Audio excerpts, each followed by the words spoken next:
വേനൽ ചൂടിനേക്കാൾ വേഗത്തിൽ മണ്ണാർക്കാട് മണ്ഡലത്തിൽ രാഷ്ട്രീയ ചൂടുയരുന്നു. നിയമസഭാ തെരഞ്ഞെടുപ്പിന്റെ കാഹളം മുഴങ്ങാൻ മാസങ്ങൾ ബാക്കി നിൽക്കെ മണ്ഡലം നിലനിർത്താൻ UDFും തിരിച്ചുപിടിക്കാൻ LDFും കരുനീക്കങ്ങൾ സജീവമാക്കി. എന്നാൽ ഗോദയിൽ പോരാട്ടം കടുക്കുമ്പോഴും ആരാണ് പോരാളികൾ എന്ന ചോദ്യത്തിന് മുന്നിൽ UDFും LDFും ഇപ്പോഴും മൗനം തുടരുകയാണ്.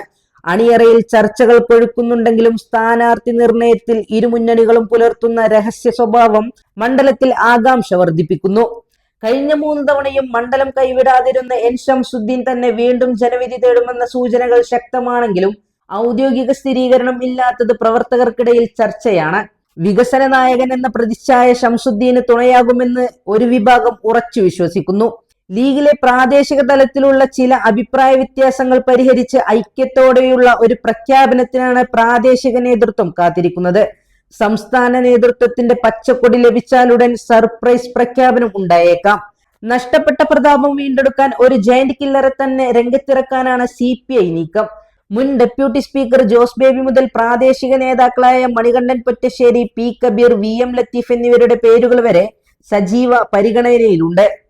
പുറത്തുവരുന്ന പേരുകൾക്കപ്പുറം മണ്ഡലത്തിന് പുറത്തുനിന്നുള്ള ഒരു കരുത്തനായ സംസ്ഥാന നേതാവിനെ ഇറക്കി മണ്ഡലം പിടിച്ചെടുക്കാനുള്ള നീക്കവും ഇടതുപക്ഷം ഗൗരവമായി ആലോചിക്കുന്നുണ്ട്. ഇരുമുന്നണികളിലും സ്ഥാനാർത്ഥി മോഹികളുടെ നീണ്ട നിര തന്നെയുണ്ടെങ്കിലും വിജയസാധ്യത മാത്രം മുൻനിർത്തിയുള്ള കരുതലോടെയുള്ള നീക്കത്തിലാണ് നേതൃത്വങ്ങൾ. ചർച്ചകൾ അന്തിമഘട്ടത്തിലാണ്.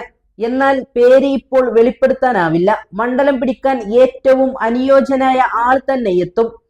ഇത് ഇരുവിഭാഗം നേതാക്കളും ആവർത്തിക്കുമ്പോൾ മണ്ണാർക്കാട്ടെ വോട്ടർമാർ ചോദിക്കുന്നത് ഒന്നു മാത്രം: ആരാണ് ആ പോരാളികൾ?